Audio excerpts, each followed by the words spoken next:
My name is Erik Van Horn. I bought my first franchise in my 20s, and since then, I've owned 6 brands with 25 stores in 8 states. I've also helped 1,000 people find the right franchise for them. People like us who are not cut out for the 9 to 5 and like to work smarter, not harder. How do we find the right franchise, buy it, grow it, sell it, and how do we do it in a way to own the business without it owning us? Those are the questions, and I'm on a mission to give you the answers. Welcome to Franchise Secrets. Welcome to the Franchise Secrets podcast with your host, Erik Van Horn, here with today's guest, Tommy Mello, founder of A1 Garage Door Service in 15 states in 23 markets. He's got a podcast called Home Service Expert. You got to check that out. I've listened to it. I love it. He's also got a great book out there. We'll talk about that as well. But we're going to dive into sales, marketing, and recruiting today. So Tommy, welcome to the show. Hey, thanks for having me on. Appreciate it. 100%. So why don't you give the audience just a bit of your background? How did you even get into the garage door business?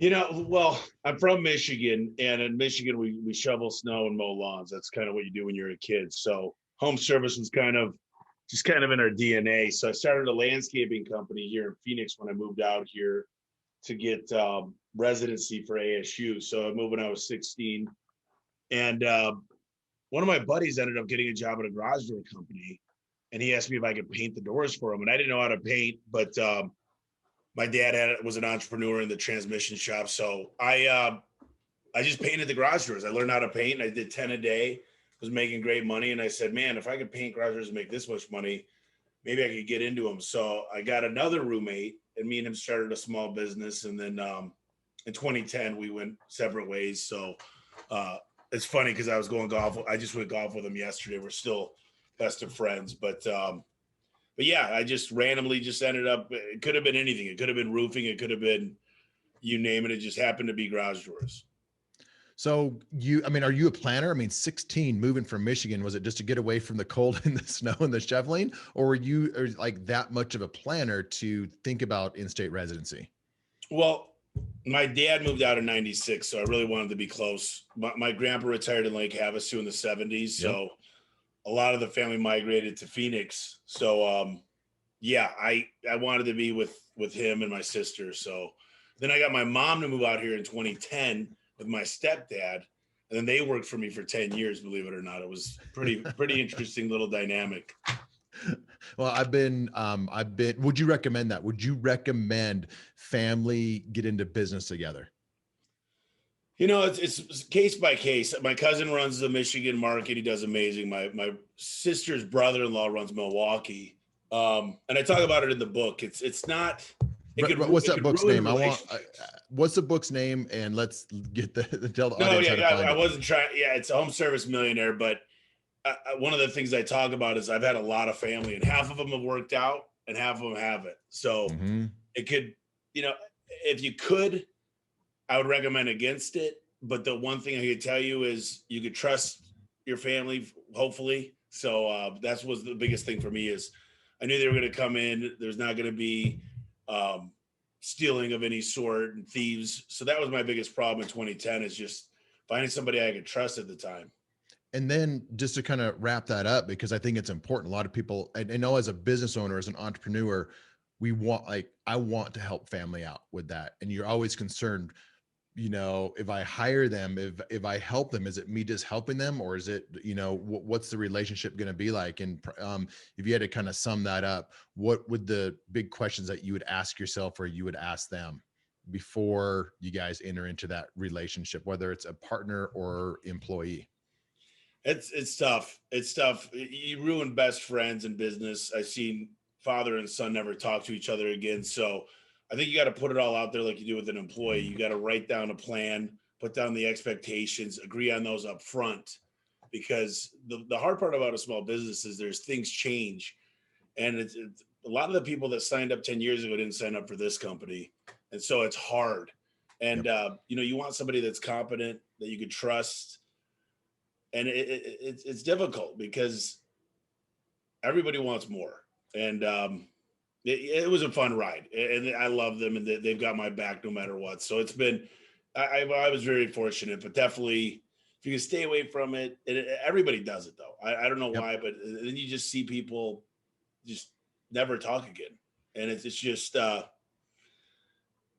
it's a weird dynamic. If you can make it work, great. But if you could go without doing it, I would say don't do it. If you it keeps life easier and more simple. But I've done it. I've been in business with with family before, and it's always worked out for me. But it's real close family, and they never really wanted to be in business with me. But it worked out, and it worked out well. But I think, like what you said, just having expectations, and you also said, just like an employee, like key employees, you need to have the right expectations for all along as well. And I've had key like district managers that have left me to kind of go on and do their own thing, but they've left the right way. And just like you said with your business partner, I've had business partners where things have, you always have tense moments, but things have always worked out, in at least in my history with business partners and family working with me for me.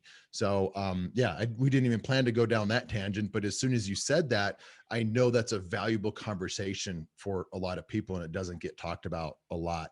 So give us a sense of how, you said we didn't plan for like A1 to grow like it has. Give us a sense of how it started and then how it's grown or scaled. Yeah, it's a great question. I didn't realize how amazing home service could be. I didn't know. I feel like I know home service very well, but I'm learning about M&A acquisitions. I'm learning about the next level. There's private equity companies, there's investors, there's multiples of EBITDA, which is how you sell a company. And when I got into business, we got into a Valpak, we got into a Yellow Pages, and we didn't know what we were doing. We weren't paying our taxes right. I ended up going back to school for a master's degree in business, but that didn't really help. That we were studying like annual reports of like huge companies. So I tell people I made every mistake in the book. I've literally made them all, but I just try not to make the same mistake twice. So I feel like one of the best things we do is we run the business like a technology company. Really got an amazing CRM. We've got a lot of KPIs, key performance indicators. We run the business based on facts, not feelings. We've got call tracking numbers, 4,200 call tracking numbers. So 4,200. Yeah, there's a lot of, we do a lot of marketing. I love it. So you say you're like a technology company. Give us a sense of that. Cause at Mighty Dog Roofing, we're putting a lot of money and resources behind technology, KPIs, and like a dashboard. So we can see it real time, and franchisees and then the employees can see it real time. So give us a sense of the resources that took to put together and the value that it's brought to you. So we use a CRM called Service Titan. There's a lot of CRMs out there. I really like this CRM. It's very, very, very robust. It does a lot of stuff for us. And then I'm overlapping another CRM called HubSpot. HubSpot's really for the marketing, the analysis of certain things. But Service Titan does everything from soup to nuts. It's just, I want to A/B test, and I'm obsessed with the internet and Yelp and Angie's List and Home Advisor. So it does everything. It helps us do payroll. It helps us. We show pictures to the customers. We text a message. It automatically text messages the customer on the way. So, I mean, just the analysis you could do. I know exactly my call booking rate. I mean, I know all this stuff to the T. And, I always, when I work with other companies, I go, what's your booking rate? They're like, probably 80%. And I'm like, I don't think so. And that's the part is I'm like, what's your average ticket? They're like, $400 or $500. They don't really know. So what a good technology tells you is who's winning, who's losing. We've got manuals, we've got standard operating procedures, we have checklists. And the biggest thing I've learned about business is try to get an expected result. I mean, every truck I have is the exact same. Every van I have is the exact same. Every new location is the exact same. Now we get the same stuff off Amazon, Home Depot, and Amazon, Home Depot, and Costco. So you just want an expected result, and technology helps us do that. So you're not a franchise. You are not a franchise. You are acting like a franchise. You very well could be a franchise if you wanted to, but you're not a franchise. That's how I thought it would be super interesting to have you on, because you have a large business that looks and feels very much like a franchise. And there are people out there with businesses like yours, or maybe when they were younger, that are thinking about franchising. And I get the call. And we're wanting to acquire some of those with Horsepower Brands, the company that Zach Butler, Josh Skolinek, and I own.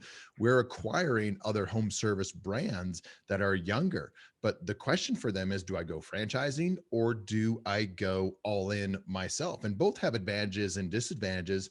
One of them is the multiple, the payday with franchise. And if you do want to get acquired at some point, is super interesting.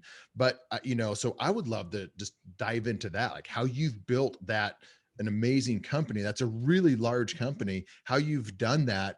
And, I want to get into sales, marketing, and recruiting as well. So give us a sense of the scope of the business right now. How many trucks you're in, 15 states, 23 markets. Give us a sense of the size, the magnitude of the business. Then I want to dive into how you built that to give value to people out there, how you've done it through sales, marketing, and recruiting.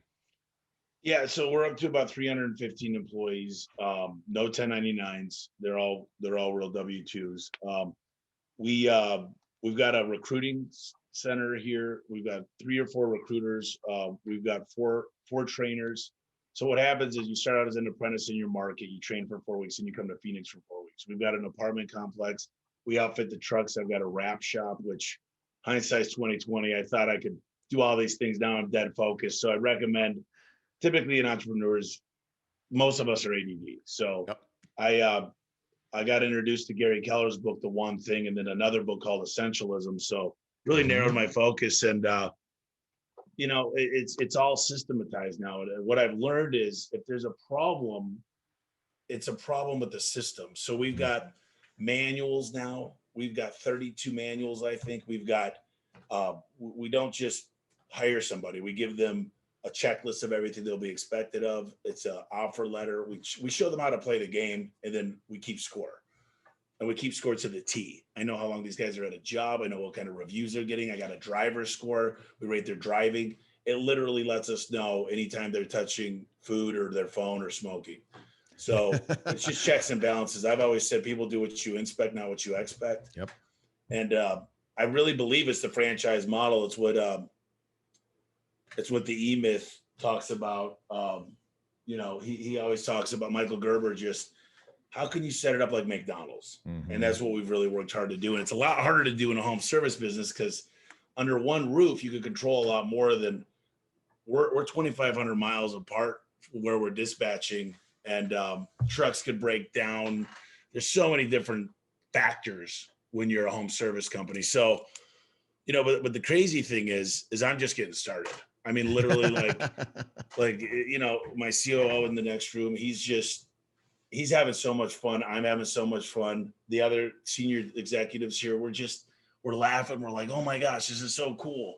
And, most companies that I've been in it 15 years, they don't feel the same way. So I got super high passion for this business. How did you like the importance of focus? Essentialism, that's a great book. And then One Thing, Gary Keller. Was it mentors? Was it just reading? Was it a combination of everything to get focused? And I say that because I've done that this year. As we started Mighty Dog Roofing, what we're doing with Horsepower Brands, I gave up some lucrative other kind of side hustles that were very lucrative, but it wasn't taking up all of my day by any means, but from a focus standpoint, it was a distraction, or could be a distraction. I wanted to get laser focused on Mighty Dog Roofing and Horsepower Brands. So for you, give us some insight into how that actually happened and what you did to get focused or more focused. So, I always say readers are leaders. Read a lot of books. If you want to change who you are in 5 years, it's going to be through meeting great people and reading a lot of books. So what I did is I had a lot of little businesses going on, and I had to walk away too. And, you always try to tell yourself, oh, real estate, this. It's interesting because I had a call with a guy 2 days ago, and he goes, Tommy, I got this $5 million roofing business. And he goes, but I got these other 3 businesses that once they go, and I said, how were you able to afford those other businesses? He said, well, the roofing business did it for me. And I said, imagine if you put it back in. And then I explained to him arbitrage. And this is the coolest thing that the listeners will ever hear in their lives is when you buy a company and you're a platform company and you buy it for 5 times, and then you're a platform company, hopefully you get your EBITDA past 20 million, you're worth 15 to 20 times. So the day you buy it, every dollar you spend, you're worth 3. Hopefully you fix them. So you're worth about 5. So it's literally like, it doesn't even seem fair, but I could go out and buy 100 companies for $5 million each. So I got 500 million right out there. But let's just say it's a multiple of 3. So they were doing 1.3 million, let's just say, net. So the deal is I'm worth, it's crazy how much, billions of dollars if you do that.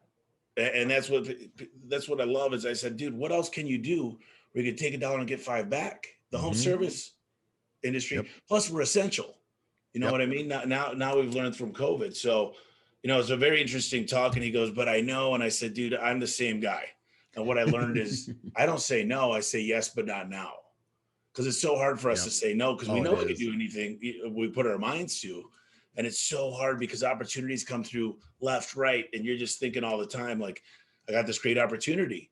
I should do the real estate. I should invest in this. I could do a restaurant. I've always wanted a nightclub. No, do one thing amazingly great. And I used to tell people, I always put my eggs in different baskets because I don't want, what if one breaks? And my buddy comes up to me and goes, dude, if you put all your eggs in one basket, it would overflow. So it's the biggest problem that we have as entrepreneurs is understanding what we're doing. And I'm a visionary. I'm not a great integrator. He's a great integrator. I'm a dreamer. And I got to focus on my dream, and I whiteboard like crazy. I got a whiteboard there. I got a whiteboard in my kitchen. I got a whiteboard in every room here. And I got to get my thoughts out and get them organized. And I've really done decent at hiring for my weaknesses. I know I'm not organized. I know I'm not good at time management. So Bree does amazing. She works with me. She's my assistant. And I don't even think assistant's a great word because she's like, does half of my stuff. So exactly. Well, I mean, you threw around the word integrator and visionary, and it comes from the book Rocket Fuel, I'm assuming. And then traction. And we do that traction process. I just interviewed our CFO, who's really the integrator. He's acting as an integrator within our company right now, and he loves it. And so I was interviewing him, and Gino's coming on this podcast here in a couple months. So it'd be fun to have him on. But we're implementing traction with our franchisees and at corporate. So, and I've never done that before. So this is the first time that I've implemented that. Are you doing that at a high level? Are you guys deep into traction? What are you guys doing with that? I had Gino on my podcast, amazing guy. It's an amazing system right now. We've got a lot of irons going. So I like to do one big push per quarter. And right now I'm so focused on this HubSpot integration. And then which is not a small integration. And then Intact. We're switching from QuickBooks to Intact. So what happens is you got a lot of owners, man. We'll go read a book, we'll go meet somebody, and all of a sudden it's the flavor of the week. Yep. So I'm very, very careful to just push things on people and say, this is what we're going to do. We go tour a lot of amazing shops. We learn a lot about Lean and Six Sigma. And, we got a great thing going. And I just feel like the biggest next steps are, how do you buy a company and integrate your culture? Because it's tough, but that's where all the money's made. So you do know Roland Frazier? I know Roland well, yeah. Yeah, yep, same here. So a lot of what you were saying kind of reminded me of Roland. So what is that next step for you, like, and your company? There's 2 things. There's called greenfield growth, and that's organic growth, and then there's acquisitions. And in a perfect world, we'll get into about 20 more markets this year. And you're aggressively doing that. What was the most up to this point? In a year? Oh, 4 or 5. So this is massive growth. We had to figure out a checklist, the same thing every time. Just make it, set it and forget it. What we did is we got out of the inventory game. We have our manufacturer holding everything, even our trademark stuff. They do charge me an increase by holding it, but now they're paying up front. They've got the man hours. They've got the liability insurance. They're the ones that if something gets lost or damaged. I used to have to get 10,000 square foot places. Now we get 1,500.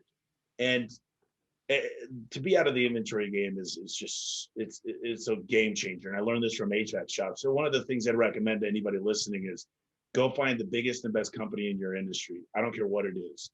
Get out of town. Get us 5 states over at least. Don't bring distractions. Bring a notebook, ask a million questions, and realize who you need to become. Yep. And I wrote on the whiteboard $1 billion a year and a half ago, and I said, "What does my average tech do? 500,000. I need 2,000 techs. How do I get to 2,000 techs? Well, I need a recruit. I need a school. I need a bunch of bait out there for people to come to. And why would you want to work here?" So I had to say, well, we've got insurance, we do PTO, but now we've got Big Buck Hunter, we've got Golden Tea, we've got a coffee machine. We have a lot of fun here. And I wanted to make it a place that I just enjoy going to and I love. And we make a lot of fun videos and we got 30 guys coming into town March 1st, 30 new techs. So at 30, that's roughly a few hundred because you're going to have some fall off a year. So that would be, to get 300 to get to 2,000, you've got what is that, 3, 6, 7 years, but we're getting more and more and more.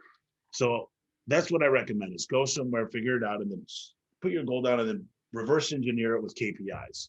And that's what we did. I mean, it's that simple, but that's what you need to do. Like for us, we have a big goal, big, hairy, audacious goal as well, and we know what it is.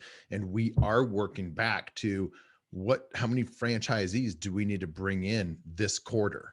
And then you work it back from there. How many leads do you need to get? And it starts with that big goal, but then you need to work back to what do I need to do this week to be able to reach this goal in 5 or 10 years or whatever that is. So that's amazing. When would you have been ready for this a year ago or 2 years ago? No, I had to make the mistakes. I had to close 4 markets because I was way in over my head. I didn't have the right management, didn't have the org chart. What I would tell you is play the long game. Don't come in here thinking you're going to get rich. Plan on sweat equity and putting all the money back in for 5 to 10 years. If you do that, you're going to become amazing. And, I was talking to this guy. He said, "Hey, Tommy," he tells me the percentage of what he made. He did $3 million, another garage door guy. And I said, okay, I did the math. You make $112 an hour roughly.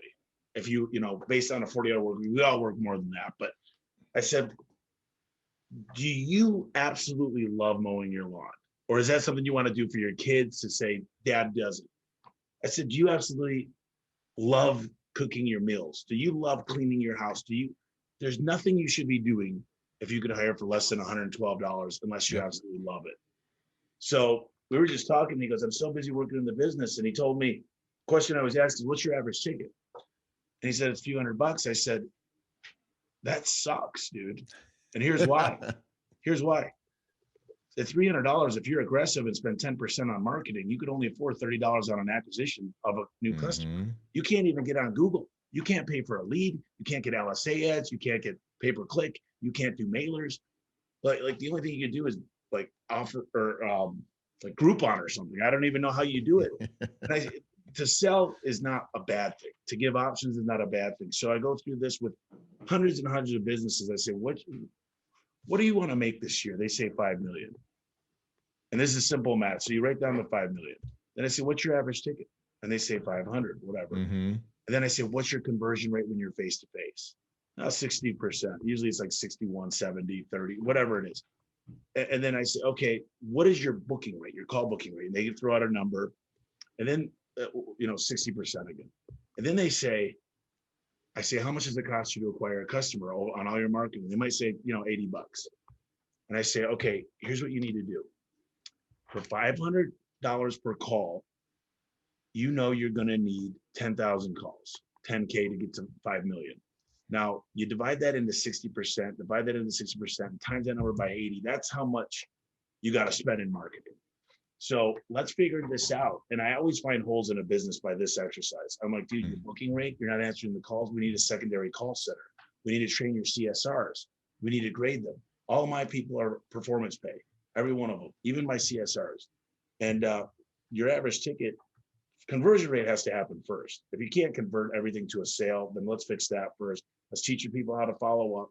But most importantly, let's change the mindset of sales is a bad word. When you met your wife, when you met your husband, when you were selling, when you walk into a party, you're selling. There's nothing wrong with it.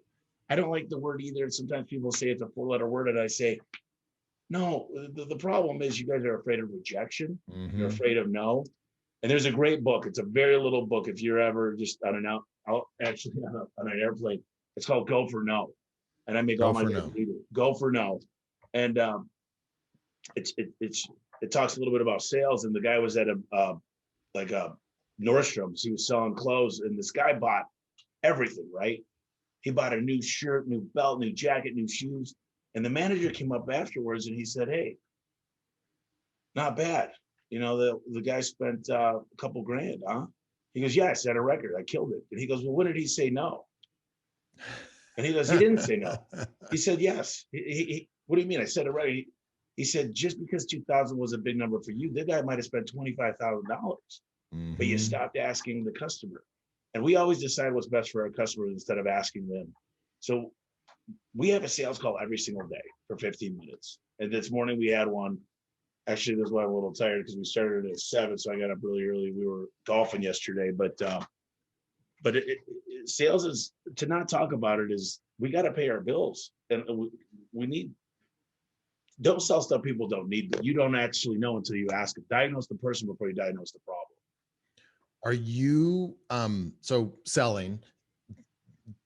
Does your competition view it the same way? Like, have you had to say what percent of your competition out there in any market understands sales like you understand sales, and not only understands it, but trains it with consistency? There's a couple franchises that understand it with Sandler training, and they do some stuff, and they get involved to a certain extent. But, you know, I'll tell you, this might sound almost cocky, but I did this for 10 years. I fixed garage roofs, and I really had to work hard at studying my outliers. I literally went out with guys and I'm like, oh my God, I love when you said that like that. And the little analogies and the little stop, you know, and then I read Robert Cialdini, Influence, and, you know, all these books. And we put them all together, and we learned NLP and disc profiling, and it's not a bad thing. People are like, the thing is if I walk into a doctor and he's not making eye contact, his body language isn't really good, and he's like, yeah, you might want to take these pills. If, you know, I'm not sure what'll happen if you do. It's like, I don't want that doctor. You know, I want somebody that I can laugh with. So we ask a lot of questions. When you say, sell me a pen, what kind of pen are you looking for? So this is a beautiful home. How long have you lived here? How long do you plan on staying here? When's the last time you had the garage door looked at? Tell me what's going on with the door. I'm talking about your Harley. I'm playing with your dog. I'm finding commonalities. And this is not bad. And people think this is selling, but this is not bad. This is relationship. Yeah, that's what it is. And people buy from people they like. Yep. And I tell my guys, never fake that you like camping if you hate it. If you go there, see camping equipment, they'll be like, oh, I love camping. They'll be like, where do you camp? And you're like, I don't know. Find things. You're in the garage. They got fishing poles. They got golf clubs. They got rollerblades. Yep. Find something you like. And that's the most important thing.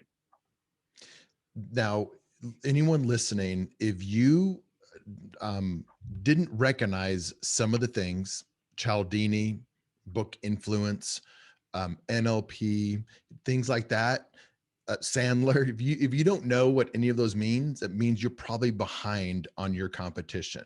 And this isn't just the normal. I don't think the average person's going to know what all of that means and who Cialdini is and whatnot. But this is what it takes to be really good, at least have an understanding of sales and to be able to compete with people like Tommy who do understand it, who are training it in whatever business you're in and whatever market you're in.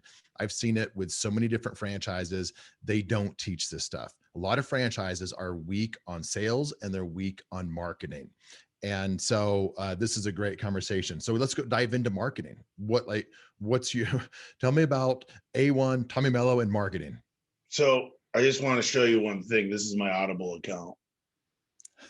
904. And there's quite a few books around it. Like I haven't read every single one of them. And some of them, to be honest with you, you go through it and it's talking about the 80-20, and you've already read a book on that, so I'm not going to say that every one of these have gone through 5 times, but Well, let's stay here for a second, because I think it's really interesting. And I was listening to Ty Lopez, because Ty Lopez always, he talks about how he reads 1 million books a day. I'm going to be with him in a couple of weeks in Puerto Rico, but and I'm probably going to ask him a similar type question. But how do you consume the book? And like literally, like in the summertime for me, I'm out mountain biking an hour or two, typically every day. And so it's easy to consume that, or working out. But and then I try to read too, but reading's become more difficult. So how do you consume that type of content? Audible's great, but I read a lot. I'm probably about 60% Audible, 40% reading. But what I do is and all my books on the back page, I put the page numbers and I put a check mark right by what I like. And then I write those down in a Google Doc afterwards, and I type it out. And that's like my cheat sheet. That's my summary. Those are the things I got out of it. And, I mark up the books. I got a lot of bookmarks on the Audibles. And, what's great is I read when I'm hitting a challenge in the business. I read unless someone throws something out there, but I got 30 books on hiring and recruiting. And first thing I did is fix my Glassdoor. Then I went and fixed my Indeed. And what I mean by that is I got my employees to just take this, I said, hey, you enjoy working here. Can you leave us a review if you get a chance? And so that we just did all these things. And that's what I love so much is knowledge is power. I can't even explain it. But the more I read, people are like, man, this guy got lucky. I got to tell you, I'm the average Joe. I'm the average Joe. I'm nothing special. And the more I read, the more I'm like, oh my God, wow, this is someone's lifetime achievements, everything they've learned into one book. And to not read that would be foolish, I think. I like that.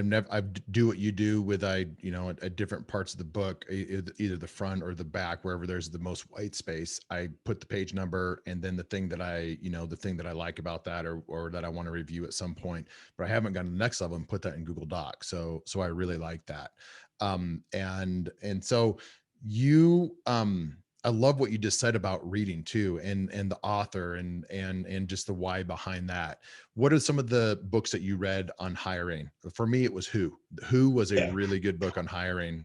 I got Who right here. Yep. It's a great book. I read this years ago. But there's Scaling. What is it? The Scaling Up. Scaling Up. That's more technical. Literally, there's one, Hiring on Fire. There's I've got so many. Think of the title right now. But what I look at hiring, like it's the same thing as marketing. And what I've done is here's what I do for finding employees. Number one is whenever we do something fun, we go on Facebook Live. Everybody does it. Each employee gets $1,500 if they recruit someone. $1,500 right off the top. Boom. We don't say if they're here for 10 months. No. Look, we're going to hire them. We're the ones hiring them. So if we choose to hire them, give them the $1,500 and talk about it, coach on it, show them how great of a place this is all over social media. We're running ads. I'm getting 5,000 applicants a week. I use a thing called Spark Hire. I ask all the questions. I say, hey, my name's Tommy Mello. Welcome to A1 Garage for Service. I wanted to ask you, listen, this is a competitive company. We love to win. We keep track. We keep score. So I wanted to ask you, look, when I was in high school, I played baseball, I played football, I was a wrestler, I love golf, I love keeping score. And to be honest, I don't always win, but I hate losing. Tell me something that you did that you might have been able to practice and play and you kept track. And are you competitive? And then, because I tell these people all the time when we're doing hiring, we want competitive people. We want the most competitive people out there that don't like to lose. And so I said, look, we used to play games. I used to play a football once a week. We practice 6 other days. Not home service companies very rarely take the time to practice role play, projection handling, teach them how to do stuff that's more efficient. Every one of my guys does rollers the exact same way. Every one of my guys puts a door in the same exact way. They could fly. We could fly into any market, jump in the truck, and know where everything's at. It's not perfect. Don't get me wrong. It's not like, but I can tell you that was the mentality. That was the goal, is to walk and talk and feel the same company wherever we're at. And what it is marketing and just building the funnel. Then I do predictive index. I test them. One of the things I'm going to say is, listen, we had a great ride along. You know what? I got a ride along for them. It's online. It's on Paylocity. Did they smoke? How often were they on their cell phone? Were they on social media? Did they ask great questions? Were they on time? What did their car look like? Then you get them back to the shop and we say, hey, I really like this guy. Listen, my wife's going to come by. She's picking up the car seat for my kid. Can I take you out to lunch? The only catch is you got to take me. I want to look at their car. I'm looking at everything. How do they treat their car? Because that's how they're going to treat their office, which is their truck. Then I'm going to have my managers take them to dinner with their wife or their husband. And I'm going to watch very carefully how they treat each other. If they hate each other and they're not smiling, they're never going to be good at work. If they go home to just a hard life. So these are all the things that I do. And recruiting to me is just, it's literally making a place that you'd want to work. So it took a lot of time. I really had to internalize and reflect and say, you know, how do you make someone say answering phones is fun? Because it's not that great. But now my CSRs make performance pay. Some of them make 25 to 30 bucks an hour. So now it's great living you could make here. But you know what else they make? 12 bucks an hour. They make minimum wage. I've got a bonus structure that either you hit minimum wage or you don't do and you do or your performance pay. So what happens to my $12 an hour people? They quit. We make it a place for winners and we make it so losers want to leave right away. And I hate to call them losers, but just people that aren't good at booking calls, they fall off really quick. And people like, we lost another person. I'm like, we never lose A players. And 1A equals 3B. And A players love to work around A players. They breed A players. Dude, I love that. Fun. I love talking about it. You said do you have four, you say 4 full-time recruiters? So I've got 3 and then the HR gal. So what are they doing? Like at what stage does somebody need a recruiter? Because like at what stage does someone need one recruiter to take that off of the owner, the somebody else doing it? Maybe it's to level up on their game of recruiting, or someone's been just made that like a lesser priority. What would you say to that? Or when would you? I would say if I go back in time, the one thing you're always worried about. I used to have a test if you worked for me. If you could fog a mirror, you're good. Because I was always hiring out of I was always desperate. So in my mind, I'm going, if I don't get someone in here right away, then I'm going to be back out in the field when you're small. So the real deal is most companies, they take a loan out from their mother-in-law. And the mistake is when you're that small, you're wearing a lot of hats. So you can't really afford to do the big things. But if you've got a nice bank, you've got enough money, I would say. Now there's always the internal versus external, right? But I would say the most important thing you could do is stack the deck with A players. Yep. So, I always do this, and I'm just going to do it with you real quick. You got a CSR to a 60%, one to a 90%. And I've got people above 90%, and it's real. So they each take 20 calls in a day, opportunity calls.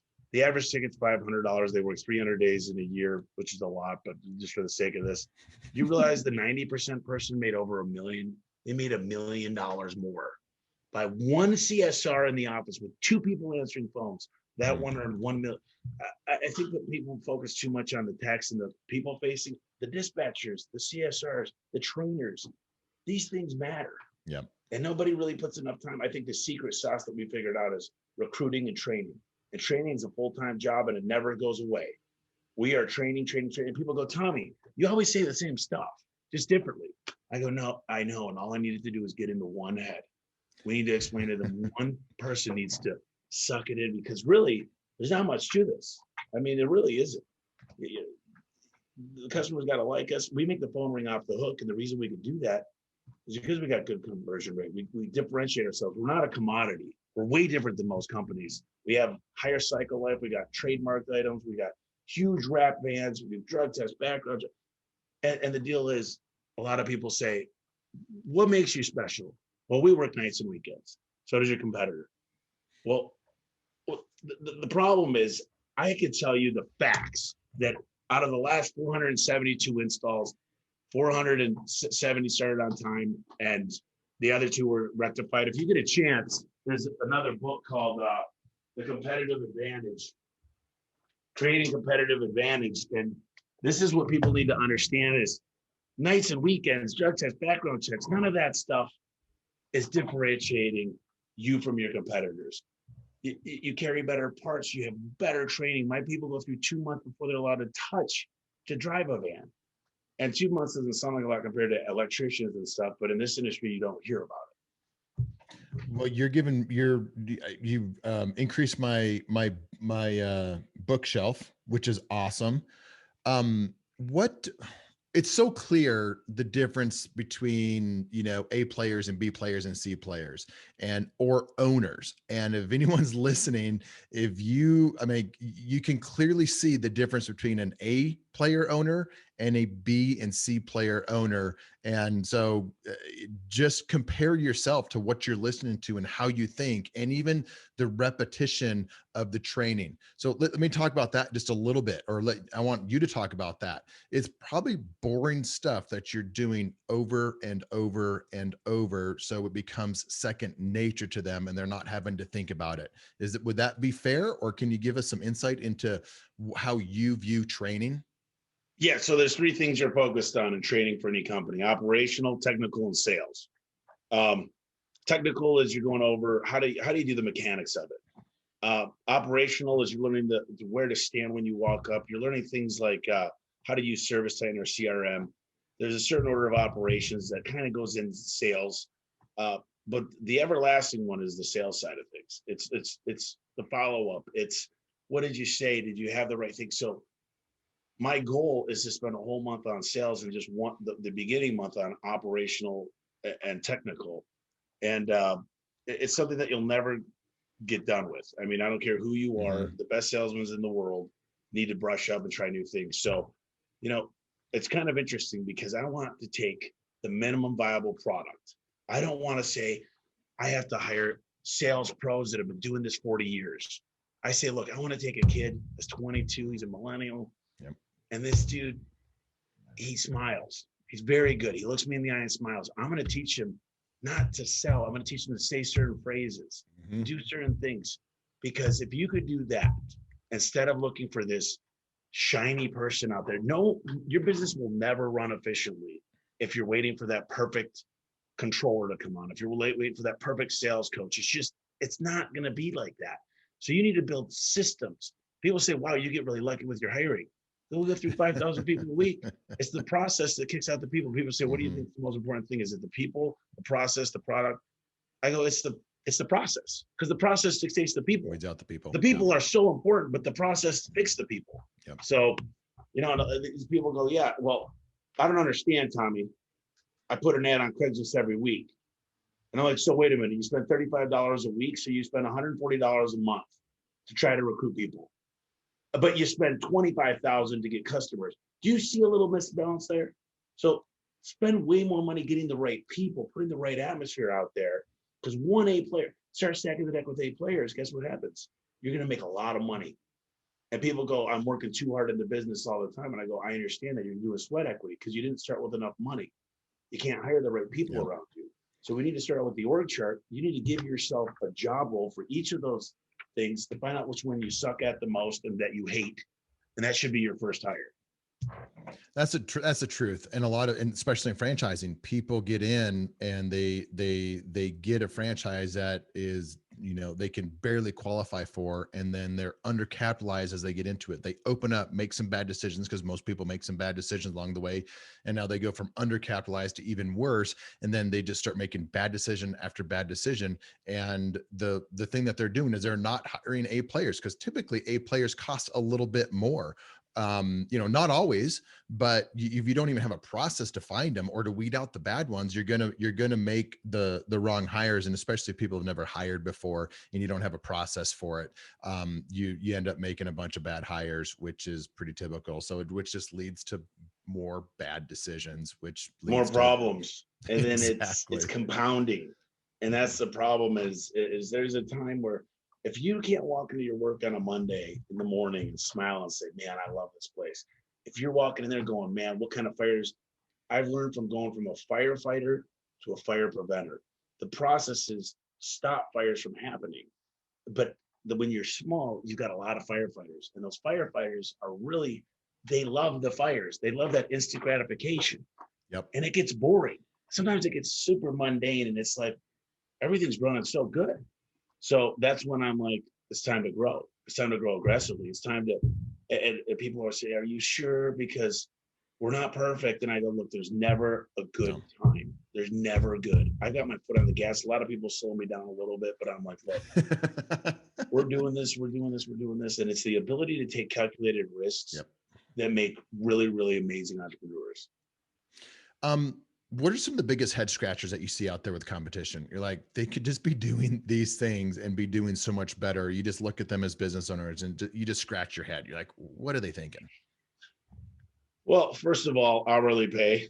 I don't believe in hourly pay. I don't believe in yearly sitting down with someone and saying you've got tenure. I don't believe in that. I think if someone new starts, I don't care how long you've worked for me, there's no such thing as tenure. You eat what you kill. You're allowed to earn as much. I've got unlimited earnings for you. There's no, you've worked here 5 years. You're going to just, I want to hire up from within, but I've got a ladder to move up: an apprentice. Then you become a junior tech, senior tech, field supervisor, and you become a market manager.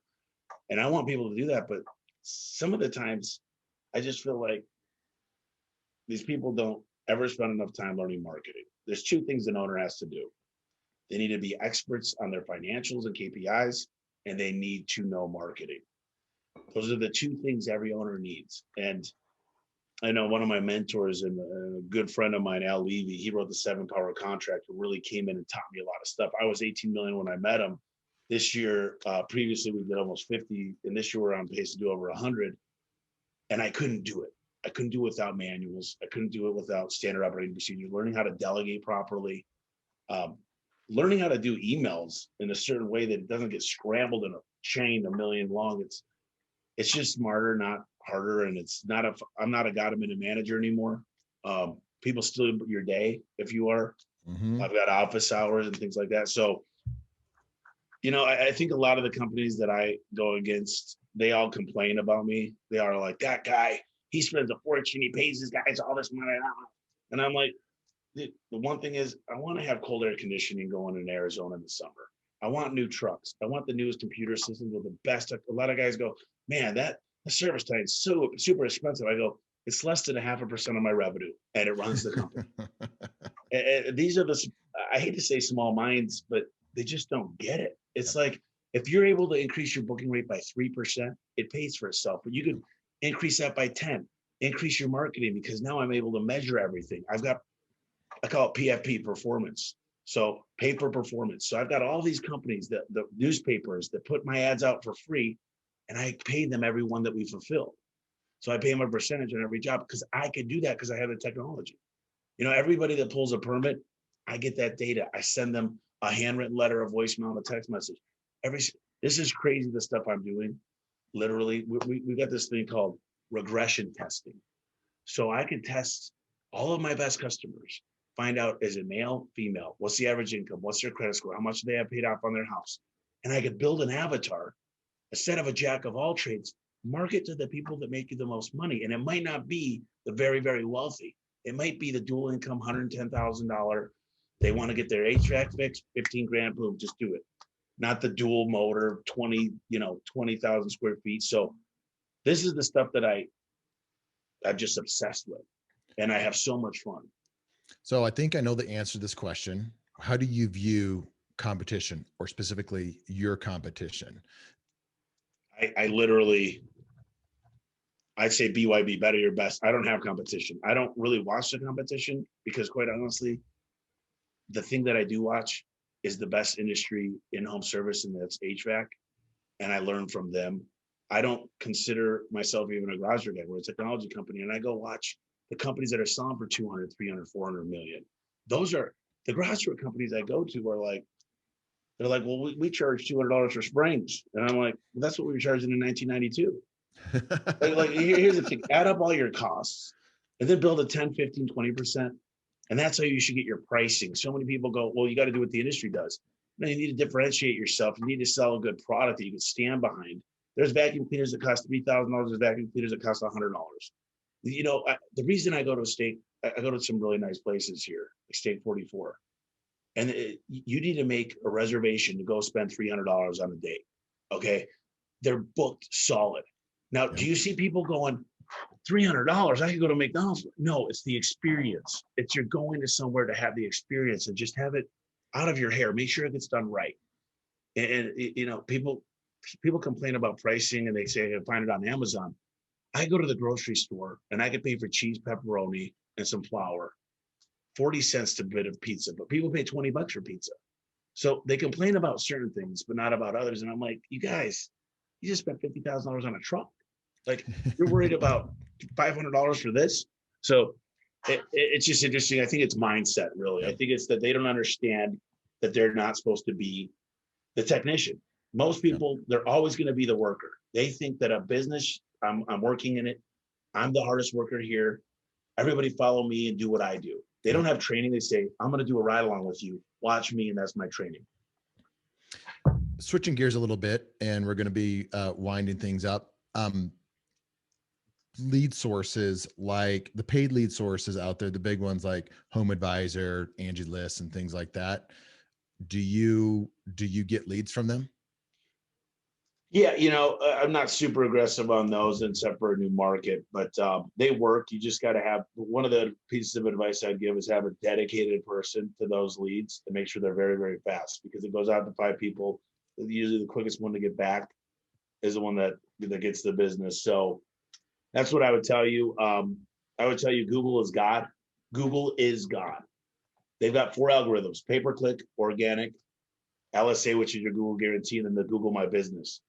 And be on all of them. Get a lot of reviews, build links, get great content. When you do charities, have them link into your website. All these little things matter. Like we give a lot to charities and the scholarships, and those all. We've got one of the most powerful websites in the home service industry. I think a lot of people underestimate that. A lot of people underestimate what you just said. It's one of the things that we're doing at Mighty Dog is going very strong into all of that. And the franchisees mindset of the ones that are coming in understand how we see that. And so now it becomes their mindset, and they understand the value in that because they're coming in as we're telling them the value in the 4 things that you just said. And it's not cheap to do that, is it? I mean, especially the deal is, if you read Market Shared and they ask you answer and read the visual sell, and what you'll understand is if you educate your customers with the questions they have, you're going to win. You talk about pricing, you talk about this product versus this product. I'm telling you right now, if you study those books, you're going to call me up and you're going to go, dude, you changed my life. And the thing is, we're getting 2. I've got one right now. We're getting 2 full video guys. We're getting a full-time content manager. We're going to have 5 writers, 5 VAs, only producing content. And it's not content garage door repair. Yep. It's literally like buying decisions. It's what kind of wood should I do if my house faces west? All these things that people want to know that are high-end clients that do research. So I personally think that I'm obsessed with marketing in these different channels, but you have no idea if you build. That's what I don't like on certain franchises is some people expect the franchisor to do everything. But really what a franchisee needs to understand is you're the boots on the ground. You're the networker. You're the guy that's got to go to BNI if you're small. You got to go out there and hustle. You got to be shaking hands every single night. And you can't do that. The franchisor can't do that for you. They can help you get leads, but they can't do it for you. And all these people buy a franchise and they go, well, I thought it was a turnkey and I was just going to be a millionaire. Problem is, you're not. And the problem I have with franchise, and I think franchise is the right way to go, but a lot of times I would no longer be in the garage or technology business. Then I'm in the people business. Yep. And it's sometimes, I want it my way. And here's why, and now you got all these decision makers, and I know there's bylaws and CNR, covenants and restrictions, all that crap. But for me, it's a quick way to make a ton of money because you get a lot of money thrown in on a franchise, which is awesome. So I played the long game a little bit. And if I could go back, maybe I would have franchised it. But back then, I didn't have the systems. Yep. Yeah. I got an 8-step sales process that works every time. Well, that's the problem. Like what you just said, people that do go into that, they have a successful business, a successful thing, and they don't have systems built around that. They turn that into a franchise without any knowledge of franchising, not realizing they are going away from the garage door business or the whatever business it is into the people business, because you are now out of the garage door business into the people business. And it's a very different business model. And if they've done it in a way that they don't have anybody with experience, like deep experience doing the franchise model before, it usually ends up not very well. Well, man, it's been great having you on. Any last bits of wisdom, or drop one last book that you haven't mentioned? I think we have about up to a dozen books now. Yeah. I would just tell, there's my favorite book is How to Win Friends and Influence People. But I would tell you guys, success leaves clues. Okay. So leaders are readers. Read as much as you can and go study the best of the best. This is the best advice I could ever give is you're cheating in a way. You don't have to make all the mistakes. You go ask questions. You get the right people around you. The reason I just bought, for me, a really nice house. And I didn't buy it for me. I bought it because I want to be able to host people that come on my podcast and just have the ability to entertain them and hang out with them, because I know the more I'm around these great people, yep, the more they say add up your best 5 people around you, your best friend, wife, whatever it might be, add their salaries up, divided by 5, you're usually within 10% of that most of the time. So raise the level. And I'm not only talking about money. If you're worried about getting a better body or becoming a better dad or better relationship with your husband or wife, hang out with the people that have that and watch what happens. I can tell you that's the best advice I could ever give is get the right people around you, because you become the people you hang around with in the books you read. So that would be my advice is surround yourself with amazing people, watch what happens. Well said. I don't have anything to add. Thanks for coming on. Hey, thank you, brother. Appreciate it. Thanks for listening to this episode of the Franchise Secrets Podcast. Whether you're watching or listening, please make sure to subscribe to my YouTube channel and to whatever channel you're listening on. If you want my help with anything from buying a franchise to franchising your business, please visit franchisesecrets.com.